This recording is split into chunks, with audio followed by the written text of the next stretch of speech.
Hey, Garrett.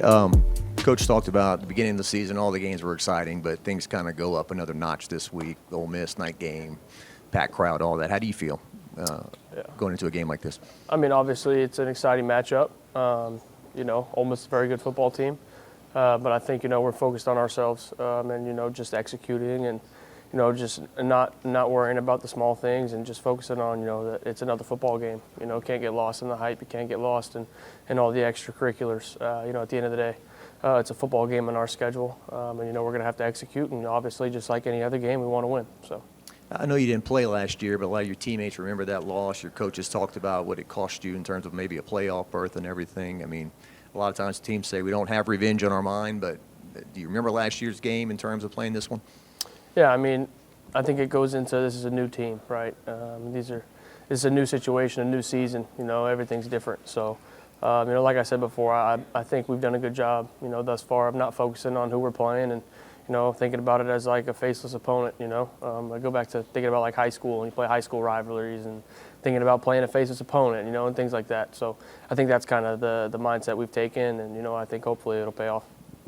What'd you see in your self-scout? What'd you like? What you want to change? Yeah, I mean, there were a lot of things. I won't go into the details about what I went through, but it was a good opportunity last week in the bye week to kind of go through my game the past couple weeks and pick out the negatives and continue to build off the positives. And we also had a good opportunity last week with practice to work on those things. And it was a balance of focusing on ourselves, but also focusing on Ole Miss. And so I think it was really good for us, not just for myself, but, for our entire offense in general.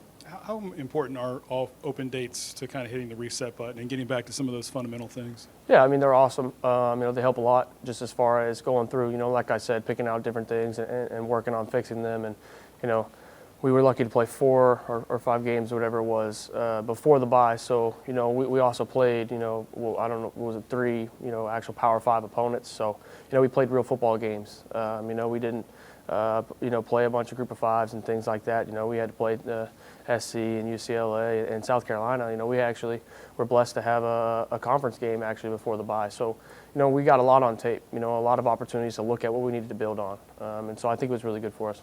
You talked a lot about your ability to disperse the ball around the different targets, right? How is that?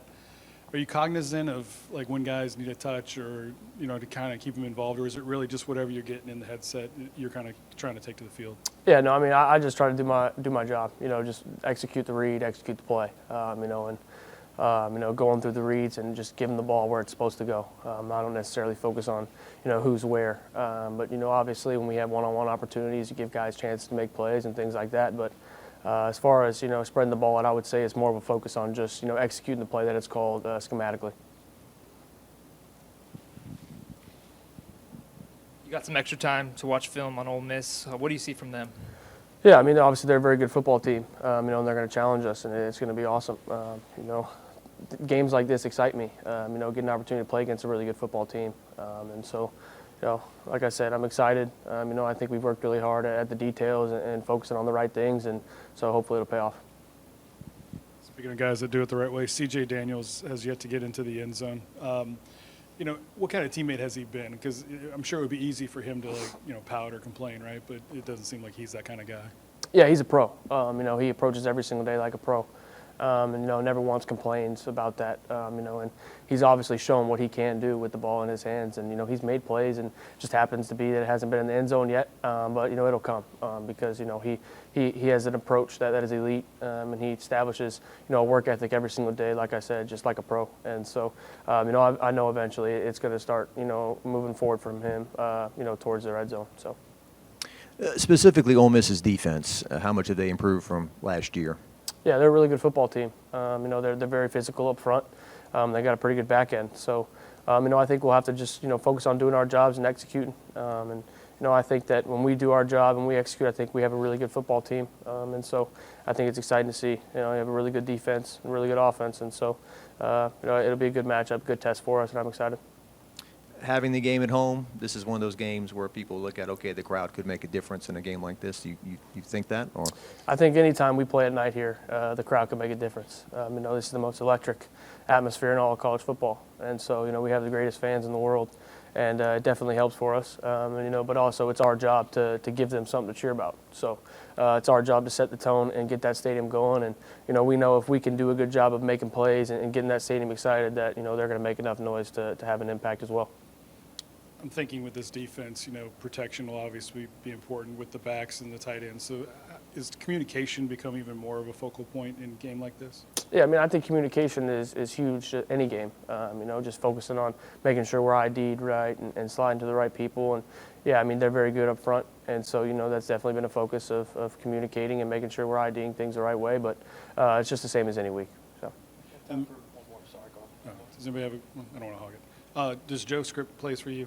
Do you have like an opening drive script?